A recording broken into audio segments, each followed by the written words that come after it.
Assembly election खत्म हुआ। मैं कश्मीर के सारे लोगों का शुक्रिया अदा करता हूं जिन्होंने कैंपेन के दौरान मुझे हर जगह बहुत प्यार दिया, हमारी बात सुनने के लिए आए, हमें ताउन दिया, खास तौर से यूथ का कि जिन्होंने रात दिन तमाम मसरूफियात के बावजूद, तमाम हमारे मुखालफिन के हरबों के प्रोपेगेंडा के बावजूद जो हमारी कैंपेन का हिस्सा बने। तो इस वक्त मेरा आपसे बात करने का 2-3 मुद्दों पर मकसद है। पहली गुजारिश ये है कि कल काउंटिंग है, सारे मानते हैं, खास तौर से जो रीजनल पार्टीज खुद को कहती हैं कि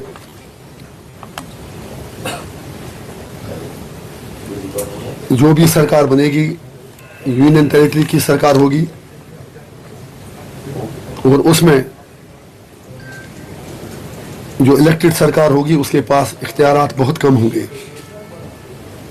चनाच अब इलेक्शन हो गए और कल मेजॉरिटी किसके पास भी आती है वो अलग बात है, सरकार कोई भी बनाए।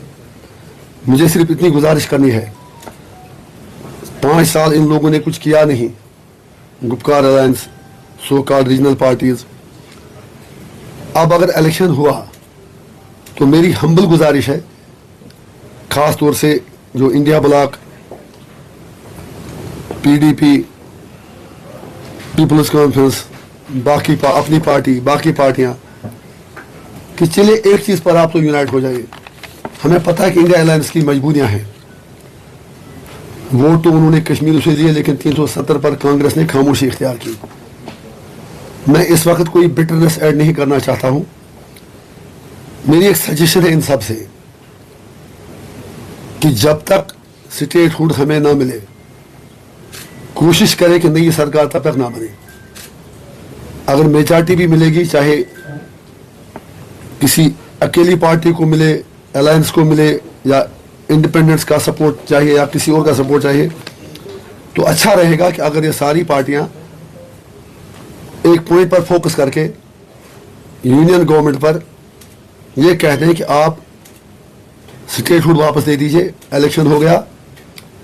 अगर उमर साहब खुद कहते थे कि म्यूनिसिपैलिटी से ज्यादा पावर इस सरकार के पास नहीं रहेगा, तो उन पर भी लाजिम है, पीडीपी पर भी लाजिम है, सब पर लाजिम है कि कम से कम एक छोटी सी चीज है, उतना बड़ा मसला है नहीं। मोदी जी ने वैसे ही गोल पोस्ट चेंज कर दिया, तो थोड़ा सा मिलके यूनियन सरकार से कहते हैं कि कम से कम स्टेट पहले दें, थोड़ा सा विकार बहाल हो, और अगर इसमें उन्हें एआईपी का भी ताउन चाहिए, हम बाकी चीजों को छोड़कर इस एक पॉइंट पर उनके साथ कोऑपरेट करने को तैयार हैं, इरिस्पेक्टिव ऑफ द फैक्ट किसको कितनी सीटें मिलती हैं। लेकिन एक एक वोटर का यही ख्वाहिश है कि यहाँ की सियासी पार्टियां बयानबाजियों से आगे निकलकर प्रैक्टिकली कुछ ऐसा करें जिससे लोगों का सेल्फ कॉन्फिडेंस रेस्टोर हो, लोगों के राइट्स रेस्टोर हो, और अगर स्टेटहुड की डिमांड यूनाइटेडली जम्मू और कश्मीर के लोग, पॉलिटिकल पार्टियां, इलेक्टेड रिप्रेजेंटेटिव्स यूनियन गवर्नमेंट तक पहुंचा दें और ये कह दें कि या तो आप हमें स्टेटहुड दीजिए या फिर तब तक हम थोड़ा दूर रहेंगे सरकार से, सरकार बनाने की कोशिश से, तो बहुत अच्छा रहेगा। दूसरी मेरी गुजारिश ये थी कि मैं अभी 2 दिन दिल्ली से होके आया, पहली बार 5.5 साल बाद जम्मू कश्मीर हाउस जाने का मौका मिला। लद्दाख के लोग हमारे भाई हैं, मैं हैरान हुआ ये देखकर कि जो मेन जम्मू कश्मीर हाउस है वो सारा लद्दाख के यूटी को दिया गया है, वो सारा लद्दाख की यूटी को दिया गया है। अफसोस यह है कि अगर जम्मू कश्मीर लगभग 2 करोड़ की आबादी है, 2 करोड़ की आबादी के लिए 2 ब्लॉक, कोई 20-25 कमरे, और लद्दाख की आबादी मुश्किल से 3-4 लाख है, उनके लिए भी उतना ही हिस्सा उसमें दिया गया, उतना ही शेयर दिया गया। ये जाती क्यों? मैं पूछना चाहता हूं कि 5 अगस्त 2019 के बाद my humble appeal to government of India and the local government would be that what was the criteria adopted to divide the properties between Ladakh and Jammu and Kashmir. I have love, respect and sympathy for the Ladakhi people. लेकिन दुख यह है कि वहां तो बैठना ही है, वहां बच्चे जाएंगे, लोग जाएंगे, पेशेंट जाएंगे, बाकी लोग जाएंगे। तो आपने 4 लाख लोगों के लिए भी उतनी अकोमोडेशन वहां प्रोवाइड कर दी और 2 करोड़ लोगों को भी उतनी ही जगह दे दी। What was the criteria? और जो जगह जम्मू कश्मीर को मिली है वो तो पहले वहां पर कोई बीमार जाता था, कोई और जाता था, उनके लिए रिजर्व थी। छोटे छोटे कमरे, उससे बड़े तो बाथरूम है लोगों के घरों में। तो मुझे उम्मीद है कि आपकी वसादत से सरकार तक ये बात पहुंचेगी। And I want an explanation as a citizen of the state and as member parliament of north Kashmir कि हमें यह बताया जाए कि क्राइटेरिया क्या था जिस पर आपने वो बंदर बांट कर दी और हमारे रिसोर्सेज को आप हर चीज में जिस तरह मर्जी उस तरह कश्मीरियों को लेट डाउन करते हैं। और जम्मू के लोगों से मेरी गुजारिश है कि वो भी ये चीजें देख लें। तीसरी चीज मेरी गुजारिश है, अब तो सरकार कल बनेगी ही। मैं कहता हूं कि फिलहाल पार्टियां रुक जाएं। अगर सरकार कल बनाते हैं तो एक कैपिटल इसका कहां होगा? श्रीनगर है या जम्मू है? दरबार में एक अच्छी ट्रेडिशन थी जो एक बॉन्डिंग का काम करता था between 2 regions, cultural bonding, emotional bonding, हर तरह से बॉन्डिंग। सिर्फ ये कहना कि उससे कितने कुछ करोड़ पैसे हमें खर्च होते थे, I don't think that carries a logic. Secretariat में जाके जो मुझे पता चला लोगों का काम सफर होता है, पैसा बचाने के बजाय कंफ्यूजन है, ऑफिसरों में भी कंफ्यूजन है, लोगों में भी कंफ्यूजन है। तो मेरी ये गुजारिश है कि नई सरकार बनाने से पहले एक बड़ा दिल दिखाकर हर चीज को अन्ना का मसला न बनाकर दरबार मुखी रिवायत को फिर से बहाल किया जाए ताकि जम्मू और कश्मीर के लोग एक दूसरे से मिल सकें, मिलजुल सकें और एक जो उनका एक कल्चरल बॉन्डिंग है वो मजबूत हो जाए। उसके अलावा आप सबको मालूम है कि अभी कुछ दिन पहले यति नरसिम्हन आनंद नामी एक तथाकथित पुजारी ने एक बार फिर प्रॉफिट हजरत मोहम्मद मुस्तफ़ा सल्लल्लाहु अलैहि वसल्लम के बारे में गुस्ताखी की। हमें उससे कोई फर्क पड़ने वाला नहीं क्योंकि वो हमारे दिलों में रहते हैं। किसी भी मुसलमान को दिल बर्दाश्त होने की जरूरत नहीं, लेकिन उनके नाम पर मुसलमान अपना सब कुछ कुर्बान कर सकता है। लेकिन मेरा मोदी जी से इतना सवाल है, अगर आपने मुझको यूएपी में बंद कर दिया, कश्मीरी बच्चों को सोशल मीडिया पोस्ट करने पर तिहाड़ जेल भेजा गया, तो इस गुस्ताख रसूल की सजा क्या है? जो योगी आदित्यनाथ डोजर लेके हर जगह पहुंच जाते हैं, आखिर क्या ये आदमी यूएपीए तो इन लोगों के लिए बना था? हम पूछना चाहेंगे पूरे हिंदुस्तान के, मैं नहीं कहता हूं सिर्फ मुसलमान ही, जो सेक्युलर हमारी मेजॉरिटी कम्युनिटी के लोग हैं, they also want to know why this man and few others like him have not been booked under UAPA. उनके लिए आपने क्या सजा तजवीज रखी है? और we are condemn it. During election campaign 2 चीजें मैं तवज्जो आपकी चाहूंगा।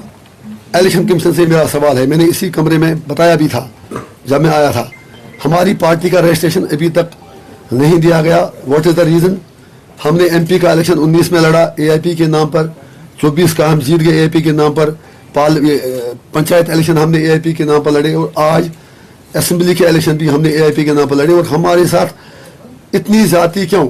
मैं इलेक्शन कमीशन ऑफ इंडिया से रिक्वेस्ट करना चाहता हूं, for God sake let the nation know, let the people of J&K know why didn't you give registration to Awami Ittehad Party. आपने इस पीरियड में डेमोक्रेटिक आज़ाद पार्टी को रजिस्ट्रेशन दे दी, अल्ताफ साहब की अपनी पार्टी को रजिस्ट्रेशन दे दी, बाकी पार्टी को रजिस्ट्रेशन दे दी जिनका एड्रेस ही नहीं है।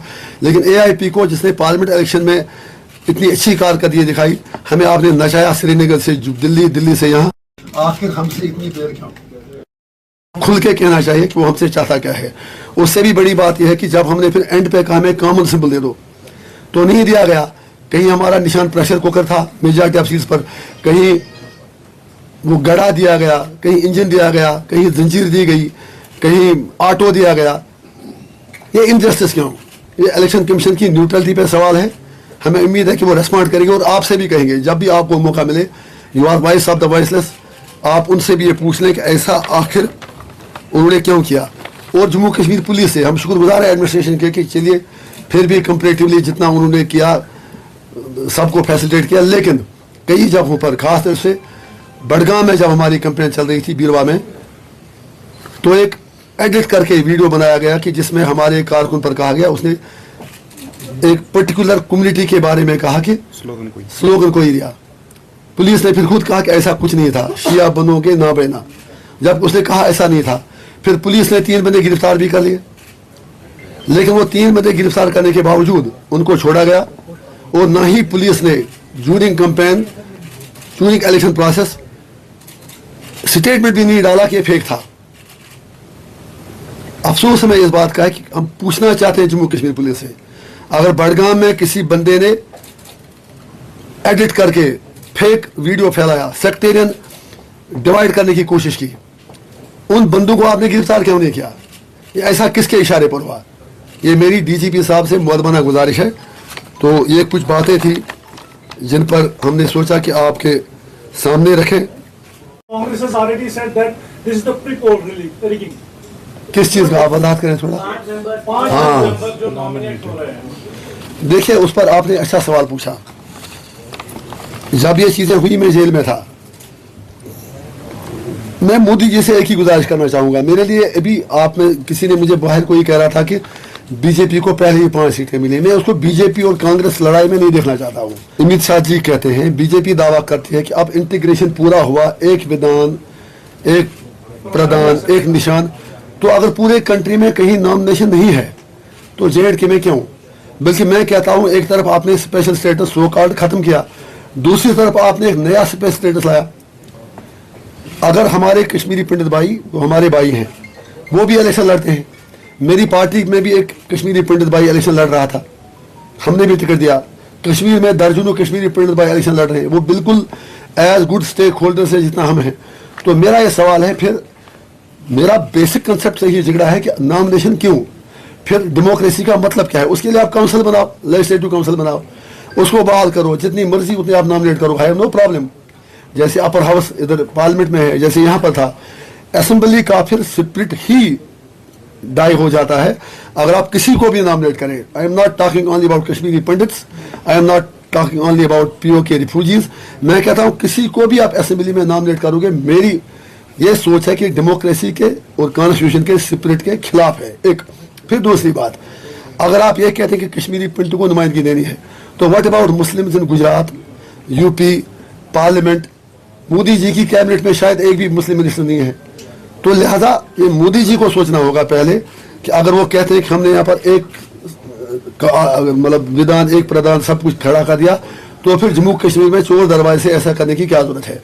वही सवाल POK के रिफ्यूजीज का है, जब वो भी इलेक्शन लड़ सकते हैं, वो जम्मू में सेटल्ड हैं, आपने उनको पैकेज भी दिए, सब कुछ दिया, वोटिंग राइट भी दिया, इलेक्शन भी लड़ सकते हैं, तो नॉमिनेशन क्यों?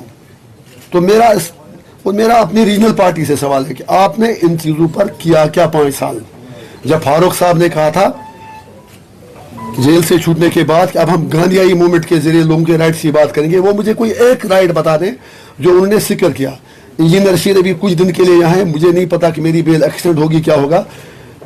जितना हमसे हो सके हम कर रहे हैं, और मेरा जेल में बैठना ही ये था कि मैं इन कॉलोनियल सरकार के इन आमराना फैसलों के खिलाफ लड़ रहा था। That's why I was victimised, you all know it.